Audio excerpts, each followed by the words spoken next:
ನಮಸ್ಕಾರ. ನಾನು ಪವಿತ್ರ ಭಾಗವತ್. ಮಿಸೆಸ್ ಭಾಗವತ್ ಚಾನಲ್‌ಗೆ ನಿಮ್ಮೆಲ್ಲರಿಗೂ ಪ್ರೀತಿಯ ಸ್ವಾಗತ. ಇವತ್ತಿನ ವಿಡಿಯೋದಲ್ಲಿ ಗೇರು ಬೀಜವನ್ನ ಸುಟ್ಟು ಅದರಿಂದ ಒಂದು ರುಚಿಯಾದ ಉಂಡೆಯನ್ನ ಯಾವ ರೀತಿಯಾಗಿ ಮಾಡೋದಂತ ತೋರಿಸ್ತಾ ಇದ್ದೇನೆ.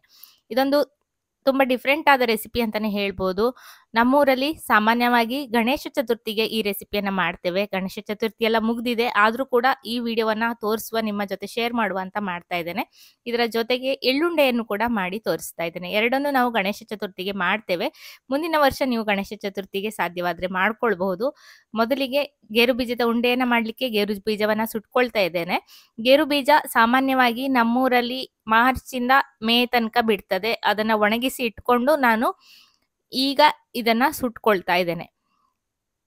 ಇಡಿಯಾಗಿರುವ ಗೇರು ಬೀಜವನ್ನ ಸುಟ್ಟು ಅದರಿಂದ ಈ ರೆಸಿಪಿಯನ್ನ ಮಾಡುದು. ಬೆಂಕಿಯನ್ನ ಹಾಕಿ ಹೊರಗಡೆ ಒಲೆಯಲ್ಲಿ ನಾವು ಗೇರು ಬೀಜವನ್ನ ಸುಟ್ಕೊಳ್ತೇವೆ. ಗೇರು ಬೀಜವನ್ನ ಸುಡುವಾಗ ಸ್ವಲ್ಪ ಜಾಗೃತರಾಗಿ ಇರಬೇಕು. ಅದು ಪಟ್ ಅಂತ ಸಿಡಿತದೆ. ಹಾಗೆ ಅದರಲ್ಲಿ ಸೊನೆ ಎಲ್ಲ ಇರ್ತದೆ. ಹಾಗಾಗಿ ಸ್ವಲ್ಪ ದೂರದಲ್ಲಿ ನಿಂತು ನಾವು ಇದನ್ನ ಮಾಡ್ಕೊಳ್ಬೇಕಾಗ್ತದೆ. ಮನೆಯ ಹೊರಗಡೆಯನ್ನೇ ಮಾಡಬೇಕು, ಮನೆಯ ಒಳಗಡೆ ಎಲ್ಲ ಮಾಡುವ ಹಾಗಿಲ್ಲ. ಒಂದು ಹಳೆಯದಾದ ಯಾವುದಾದರೂ ಬಾಣಲೆಯಲ್ಲಿ ಈ ರೀತಿ ಗೇರು ಬೀಜವನ್ನ ಹಾಕಿ ಅದಕ್ಕೆ ಬೆಂಕಿಯನ್ನು ಮಾಡಿ ಸುಟ್ಕೊಳ್ಬೇಕು.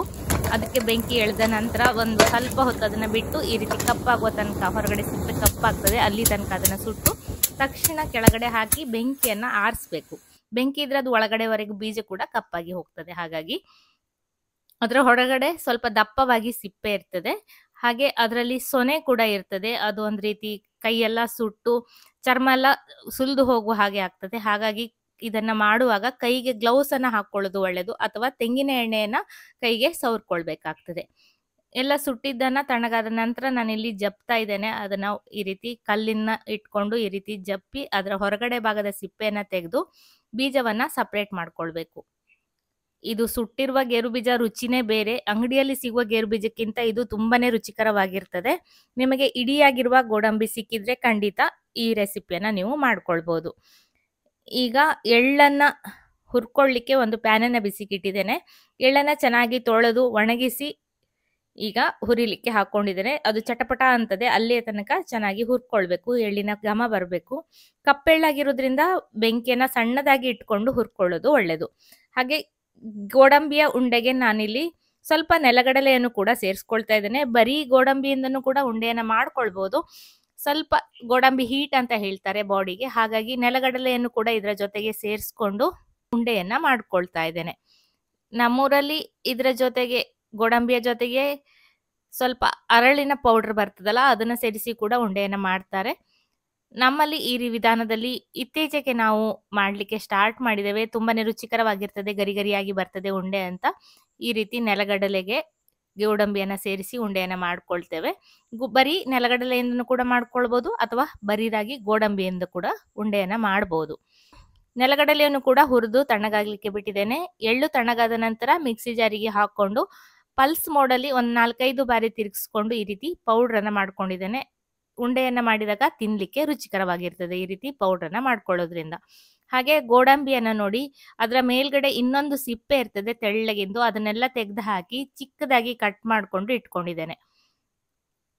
ಆ ಮೇಲ್ಗಡೆ ಸಿಪ್ಪೆ ತಿನ್ಲಿಕ್ಕೆ ಚೆನ್ನಾಗಾಗುದಿಲ್ಲ, ಅದರಲ್ಲಿಯೂ ಕೂಡ ಸೊನೆ ಸೊನೆ ಇರ್ತದೆ. ಹಾಗಾಗಿ ಅದನ್ನ ಸಂಪೂರ್ಣವಾಗಿ ತೆಗೆದು ಹಾಕೊಂಡು ಉಂಡೆಯನ್ನ ಮಾಡ್ಕೊಳ್ಬೇಕು. ನಂತರ ಬೆಲ್ಲದ ಪಾಕವನ್ನ ಮಾಡ್ಲಿಕ್ಕೆ ಒಂದು ಪಾತ್ರೆಯಲ್ಲಿ 2 ಕಪ್ ಆಗುವಷ್ಟು ಬೆಲ್ಲವನ್ನ ಹಾಕೊಂಡಿದ್ದೇನೆ. ಹಾಗೆ ನೀರನ್ನ ಹಾಕೊಳ್ತಾ ಇದ್ದೇನೆ. ಇಲ್ಲಿ 1 ಕಪ್ ಆಗುವಷ್ಟು ನೀವು ತಗೊಂಡ್ರೆ ಅರ್ಧ ಕಪ್ ಆಗುವಷ್ಟು ಬೆಲ್ಲ ಸಾಕಾಗ್ತದೆ. ಯಾವುದೇ ಉಂಡೆಯನ್ನ ಮಾಡೋದಾದ್ರೂ ಕೂಡ 1 ಕಪ್ ಅಳತೆಯಲ್ಲಿ ತಗೊಂಡ್ರೆ ಅದರ ಅರ್ಧದಷ್ಟು ಬೆಲ್ಲವನ್ನ ಹಾಕೊಳ್ಬಹುದು. ನಾನಿಲ್ಲಿ 2 ಕಪ್ ಆಗುವಷ್ಟು ಹಾಕೊಂಡಿದ್ದೇನೆ. ಕಡಿಮೆ ಆದ್ರೆ ಮತ್ತೆ ಪಾಕವನ್ನ ಮಾಡ್ಕೊಳ್ಬಹುದು, ಹೆಚ್ಚಾದ್ರೂ ಕೂಡ ಪಾಕವನ್ನ ಎತ್ತಿ ಇಡ್ಬಹುದು, ಏನು ಪ್ರಾಬ್ಲಮ್ ಇಲ್ಲ.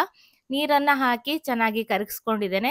ಚೆನ್ನಾಗಿ ಬೆಲ್ಲ ಎಲ್ಲ ಕರಗಿದ ನಂತರ ಒಂದು ದಪ್ಪ ತಳದ ಬಾಣಲೆಯಲ್ಲಿ ಹಾಕಿ ಪಾಕವನ್ನ ಮಾಡ್ಕೊಳ್ತೇನೆ. ಇದನ್ನ ಸೋಸ್ಕೊಳ್ತಾ ಇದ್ದೇನೆ. ಬೆಲ್ಲದಲ್ಲಿ ತುಂಬಾ ಮಣ್ಣು ಇರ್ತದಲ್ಲ, ಹಾಗಾಗಿ ಸೋಸಿ ಬಳಸೋದು ಒಳ್ಳೇದಂತ ಚೆನ್ನಾಗಿ ಸೋಸ್ಕೊಂಡಿದ್ದೇನೆ. ನಂತರ ಪಾಕವನ್ನ ಮಾಡ್ಕೊಳ್ತಾ ಇದ್ದೇನೆ. ಪಾಕವನ್ನ ಮಾಡುವಾಗ ಈ ರೀತಿ ನೀರಿನಲ್ಲಿ ಹಾಕಿ ನೋಡಿದಾಗ ಕರೆಕ್ಟ್ ಆಗಿ ಪಾಕದ ಹದ ಬರ್ತದೆ ಅಂತ ನೀರಲ್ಲಿ ಹಾಕಿ ನೋಡ್ಕೊಳ್ತಾ ಇದ್ದೇನೆ. ಈ ರೀತಿ ಉಂಡೆ ಕಟ್ಲಿಕ್ಕೆ ಬಂದ್ರೆ ಪಾಕ ಸಾಕು. ಇಷ್ಟು ಬಂದಾಗ ನಾವು ಉಂಡೆಗೆ ಪಾಕವನ್ನ ಹಾಕೊಳ್ಬಹುದು. ನಾನು ಅಷ್ಟಾದ ತಕ್ಷಣ ಮಾಡಲಿಲ್ಲ, ಮತ್ತೆ 1 ನಿಮಿಷ ಚೆನ್ನಾಗಿ ಕುದಿಸ್ಕೊಂಡೆ. ಸ್ವಲ್ಪ ಗಟ್ಟಿಯಾಗಿ ಪಾಕವನ್ನ ಮಾಡುವ ಅಂತ ಸ್ವಲ್ಪ ಏರಾಗಿರುವ ಪಾಕವನ್ನ ಮಾಡ್ಕೊಂಡಿದ್ದೇನೆ. ನಿಮಗೆ ಹೇಗೆ ಉಂಡೆಗೆ ಬೇಕು ಅಂತ ನೋಡ್ಕೊಂಡು ಮಾಡ್ಕೊಳ್ಬೋದು. ಉಂಡೆ ಕಟ್ಟಲಿಕ್ಕೆ ಬಂದ ತಕ್ಷಣ ಸಾಕು ಅಂತಿದ್ರೆ ಮಾಡ್ಬೋದು. ಸ್ವಲ್ಪ ಗಟ್ಟಿಯಾದ ಉಂಡೆ ಬೇಕು ಅಂದ್ರೆ ಮತ್ತೆ ಸ್ವಲ್ಪ ಪಾಕವನ್ನ ಮಾಡ್ಕೊಳ್ಬೋದು. ಹುಡಿ ಮಾಡಿಟ್ಟಿರುವ ಎಳ್ಳಿಗೆ ಕೊಬ್ಬರಿಯನ್ನ ಸೇರಿಸ್ಕೊಂಡು ಚೆನ್ನಾಗಿ ಮಿಕ್ಸ್ ಮಾಡಿ ಇದಕ್ಕೆ ಸ್ವಲ್ಪ ಸ್ವಲ್ಪಕ್ಕೆ ಬೆಲ್ಲದ ಪಾಕವನ್ನ ಹಾಕಿ ಮಿಕ್ಸ್ ಮಾಡಿಕೊಂಡು ಉಂಡೆಯನ್ನ ಮಾಡ್ಕೊಳ್ತೇನೆ. ಎಲ್ಲದಕ್ಕೂ ಒಮ್ಮೆಗೆ ಪಾಕವನ್ನ ಹಾಕೊಂಡ್ರೆ ಪಾಕ ಏರಾಗಿರ್ತದಲ್ಲ, ಉಂಡೆಯನ್ನ ಪಕ್ಕ ಕಟ್ಲಿಕ್ಕೆ ಕಷ್ಟ ಆಗ್ತದೆ. ಸ್ವಲ್ಪ ಸ್ವಲ್ಪಕ್ಕೆ ಪಾಕವನ್ನ ಸೇರಿಸ್ಕೊಳ್ತಾ ಮಿಕ್ಸ್ ಮಾಡ್ಕೊಂಡು ಸ್ವಲ್ಪ ಸ್ವಲ್ಪನೇ ಮಾಡ್ಕೊಂಡ್ರೆ ಉಂಡೆಯನ್ನ ಮಾಡ್ಲಿಕ್ಕೆ ಸುಲಭ ಆಗ್ತದೆ. ಇಲ್ಲ ಅಂದ್ರೆ ಅದು ಪಾಕ ಒಣಗಿ ಹೋದ್ರೆ, ಗಟ್ಟಿಯಾಗಿ ಹೋದ್ರೆ ಉಂಡೆಯನ್ನ ಕಟ್ಲಿಕ್ಕೆ ಕಷ್ಟ ಆಗ್ತದೆ. ಮತ್ತೆ ಪಾಕವನ್ನ ಹಾಕಿದಾಗ ಸಿಹಿ ಕೂಡ ಹೆಚ್ಚಾಗ್ತದೆ. ಹಾಗಾಗಿ ಈ ವಿಧಾನದಲ್ಲಿ ಮಾಡಿದಾಗ ಸುಲಭವಾಗಿ ರುಚಿಯಾಗಿ ಉಂಡೆಯನ್ನ ಮಾಡ್ಕೊಳ್ಬಹುದು. ಕೈಗೆ ಸ್ವಲ್ಪ ತುಪ್ಪ ಅಥವಾ ಎಣ್ಣೆಯನ್ನ ಸವರ್ಕೊಂಡ್ರೆ ಕೈಗೆ ಬಿಸಿ ಮುಟ್ಟುವುದಿಲ್ಲ. ನಾನು ಸ್ವಲ್ಪ ತುಪ್ಪವನ್ನ ಮುಟ್ಟಿಸ್ಕೊಂಡು ಚಿಕ್ಕದಾಗಿ ಉಂಡೆಯನ್ನ ಮಾಡ್ಕೊಳ್ತಾ ಇದ್ದೇನೆ. ಎಳ್ಳುಂಡೆ ಆರೋಗ್ಯಕ್ಕೆ ತುಂಬಾನೇ ಒಳ್ಳೆಯದು. ಅದು ಕಪ್ಪೆಳ್ಳಿನಲ್ಲಿ ಬಿ ಕಾಂಪ್ಲೆಕ್ಸ್ ಹೇರಳವಾಗಿರ್ತದೆ. ಹಾಗಾಗಿ ಕಪ್ಪು ಎಳ್ಳಿನಿಂದ ಉಂಡೆಯನ್ನ ಮಾಡಿ ತಿನ್ನೋದನ್ನ ಮರಿಬೇಡಿ.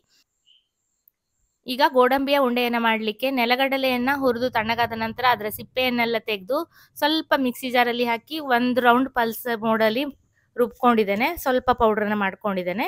ಗೋಡಂಬಿಯ ಜೊತೆಗೆ ಅದನ್ನು ಮಿಕ್ಸ್ ಮಾಡಿ ಇಟ್ಕೊಂಡಿದ್ದೇನೆ. ಬೆಲ್ಲದ ಪಾಕ ನೋಡ್ಬೋದು. ನಾನು ಎಳ್ಳುಂಡೆಗೆ ಹಾಕಿದ ಪಾಕಕ್ಕಿಂತ ಮತ್ತೆ ಸ್ವಲ್ಪ ಗಟ್ಟಿಯಾಗಿ ಮಾಡಿಕೊಂಡೆ. ಈ ರೀತಿ ಗಟ್ಟಿಯಾದಾಗ ಎಳ್ಳುಂಡೆಗಿಂತ ಸ್ವಲ್ಪ ಗಟ್ಟಿ ಇದ್ದಾಗ ಈ ಗೋಡಂಬಿಯ ಉಂಡೆ ಗರಿ ಗರಿಯಾಗಿ ಚೆನ್ನಾಗಿ ಆಗ್ತದೆ ಅಂತ. ಇನ್ನು ಸ್ವಲ್ಪ ಗಟ್ಟಿ ಹಾಕಬೇಕು ಅಂತ ಮತ್ತೆ ಸ್ವಲ್ಪ ಹೊತ್ತು ಬಿಟ್ಟು ನೋಡ್ಕೊಳ್ತಾ ಇದ್ದೇನೆ. ಈ ರೀತಿ ಗಟ್ಟಿ ಆಗಿದೆ. ಇನ್ನು ಸ್ವಲ್ಪ ಗಟ್ಟಿ ಆಗಬೇಕು ಅದು. ಕಟ್ ಮಾಡಿದಾಗ ಪಟ್ಟಂತ ತುಂಡಾದ್ರೆ ಈ ಚಿಕ್ಕಿ ಎಲ್ಲ ಬರ್ತದಲ್ಲ, ಆ ವಿಧಾನದಲ್ಲಿ ಉಂಡೆ ರೆಡಿ ಆಗ್ತದೆ. ಕಟ್ಲಿಕ್ಕೆ ಮಾತ್ರ ತುಂಬಾ ಸ್ಪೀಡ್ ಆಗಿ ಕಟ್ಟಬೇಕು. ಶಬ್ದವನ್ನ ಕೇಳಿ ಕಟ್ ಅಂತ ಇದೆ. ಇಷ್ಟ ಆದ ತಕ್ಷಣ ಉರಿಯನ್ನ ಆಫ್ ಮಾಡ್ಕೊಳ್ತೇನೆ. ನಂತರ ಇದಕ್ಕೂ ಅಷ್ಟೇ ಸ್ವಲ್ಪ ಸ್ವಲ್ಪಕ್ಕೆ ಪಾಕವನ್ನ ಹಾಕೊಂಡು ಮಿಕ್ಸ್ ಮಾಡ್ಕೊಳ್ತಾ ಉಂಡೆಯನ್ನ ಕಟ್ಕೊಳ್ಬೇಕು. ಕೈಗೆ ತುಪ್ಪವನ್ನ ಸವರ್ಕೊಂಡು ಉಂಡೆಯನ್ನ ಮಾಡ್ಕೊಳ್ತಾ ಇದ್ದೇನೆ. ಸ್ವಲ್ಪ ಸ್ವಲ್ಪನೇ ತೆಕ್ಕೊಂಡು ಸ್ಪೀಡಾಗಿ ಇದನ್ನ ಮಾಡಬೇಕು. ಇದು ಅಷ್ಟೇ, ಸ್ವಲ್ಪ ತಣ್ಣಗಾದ್ರೂ ಕೂಡ ಉಂಡೆಯನ್ನ ಮಾಡುವುದು ಕಷ್ಟ. ಹಾಗಾಗಿ ನಾನು ಅತ್ತೆ ಇಬ್ರು ಸೇರ್ಕೊಂಡು ಈ ಉಂಡೆಯನ್ನ ಪಟಪಟ ಅಂತ ಮಾಡ್ಕೊಂಡ್ವಿ. ಎಲ್ಲ ಉಂಡೆಯೂ ಕೂಡ ರೆಡಿ ಆಗಿದೆ. ಇವತ್ತಿನ ಈ ಉಂಡೆಗಳ ರೆಸಿಪಿ ವಿಡಿಯೋ ನಿಮಗೆಲ್ಲ ಇಷ್ಟ ಆಗಿದೆ ಅಂತ ಅನ್ಕೊಳ್ತೇನೆ. ಇಷ್ಟ ಆದ್ರೆ ಖಂಡಿತ ಒಂದು ಲೈಕ್ ಮಾಡಿ, ಶೇರ್ ಮಾಡಿ, ಅನಿಸಿಕೆನ ಕಮೆಂಟ್ ಅಲ್ಲಿ ತಿಳಿಸಿ. ಹಾಗೆ ಚಾನಲ್ ಅನ್ನ ಸಬ್ಸ್ಕ್ರೈಬ್ ಮಾಡ್ಕೊಂಡು ಸಪೋರ್ಟ್ ಮಾಡಿ ಅಂತ ಕೇಳ್ಕೊಳ್ತೇನೆ.